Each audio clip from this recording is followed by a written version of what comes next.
কারণ আমার আল্লাহ যেখানে থেকেছে সেখানে নবী করিমকে রেখেছে। আল্লাহ বলে, হুজুর আমার জিকির যেখানে থাকবে আপনার জিকিরও সেখানে থাকবে। আমি আল্লাহ নামাজে থাকবো, আপনার দুরুদ নামাজে থাকবে।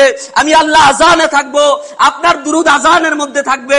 আমি আল্লাহ একামতের মধ্যে থাকবো, আপনার জিকির একামতের মধ্যেও থাকবে। আমি আল্লাহ যেই খানের মধ্যে রববিয়াত হিসেবে রব হিসেবে দায়িত্ব পালন করব, আপনাকে সেই জায়গার মধ্যে রহমাতুল্লিল হিসাবে রাখবো। পড়েন সুবহানাল্লাহ।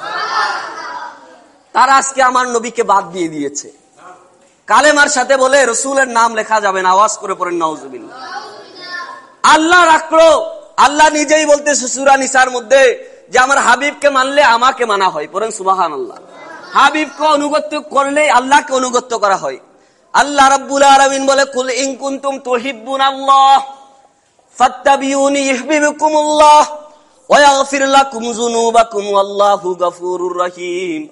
আল্লাহ রাব্বুল আলামিন বলে, তোমরা যদি আমি আল্লাহকে পাইতে চাও, আল্লাহকে মোহাব্বত করতে চাও, তাইলে আমার হাবিবের মোহাব্বত করা শুরু করে দাও। পড়েন সুবহানাল্লাহ।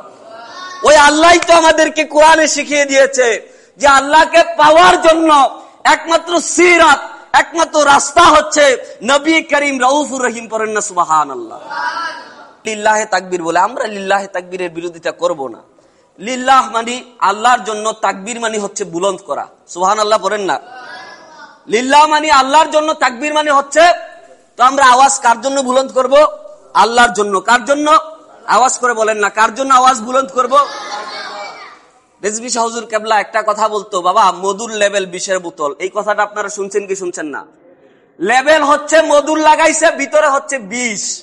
এখন আপনি বলেন 20-এর বোতলে যদি মধুর লেভেল লাগায়, লেভেলে কি বিষ পরিবর্তন করতে পারে?